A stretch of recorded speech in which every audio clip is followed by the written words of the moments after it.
some people collect china, others cars, but how about antique space toys? Kyle Mackey has a story that is totally out of this world.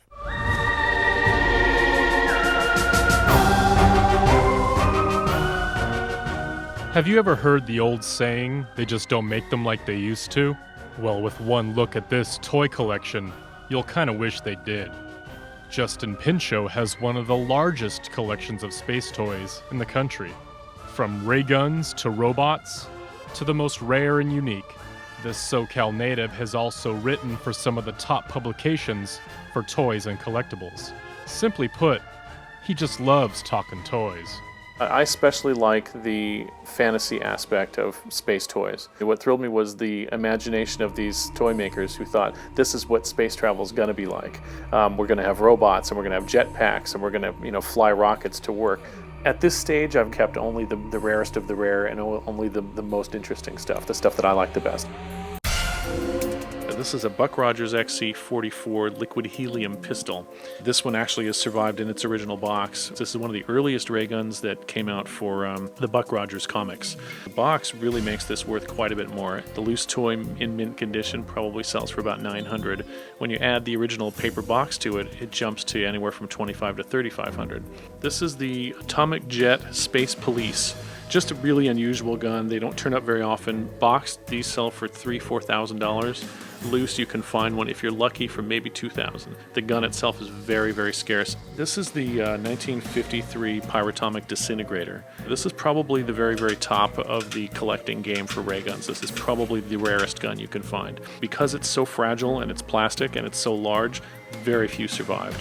Probably 7 or 10 of them known in collections. But this is really the iconic ray gun. This is the one that most collectors are after, most will never own. This is the granddaddy of them all. This is the very first ray gun ever made, as far as I know. It's called the XZ31. It was made in 1936 for Buck Rogers, and it is the exact gun that was shown in the comics. This was a huge sensation. There were lines around the block to buy this gun when it came out at Macy's, and in mint condition like this, they can bring $300 to $500, $800, even though there's a lot of them out there. Perhaps the most popular space toy to collect is the robot. But what exactly is so fascinating about these artificial creatures?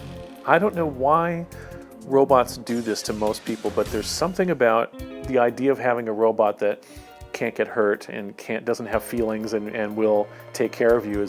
I think that's fascinating somehow. In some cases, like the little one in the middle, the R7, his name is Flashy Jim. He has sort of a forlorn, sort of melancholy look on his face, like he wants to be human, but he can't be.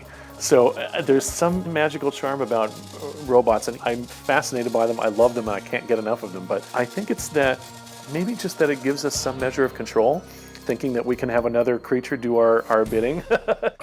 These toys were originally made for fun, but they've become a collector's dream. A lot of this stuff has transcended its intended use as a toy and turned into art. It was a kid's toy at one point. Now it's this important collectible on somebody's shelf. So where did that transition take place? I think that's what fascinates me about anything vintage is where has this thing been? There's a couple of different reasons why people collect. Mainly, most collectors, just aesthetically, they're just in love with this stuff. It's just charming and it's interesting and it's fun. Whether you collect vintage thimbles or whether you collect vintage shoes or whether you collect vintage ray guns, doesn't matter what you collect. It's just that you collect. It's that you have an affection for something that is no longer available and that speaks to a time that is no longer. And so I like these things that remind me of when things were pretty simple. For SoCal's Best, I'm Kyle Mackey.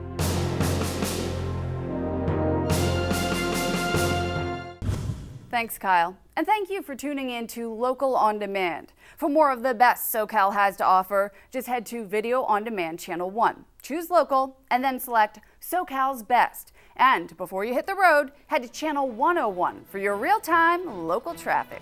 Until then, I'm Christina McCauley, and we'll catch you next time.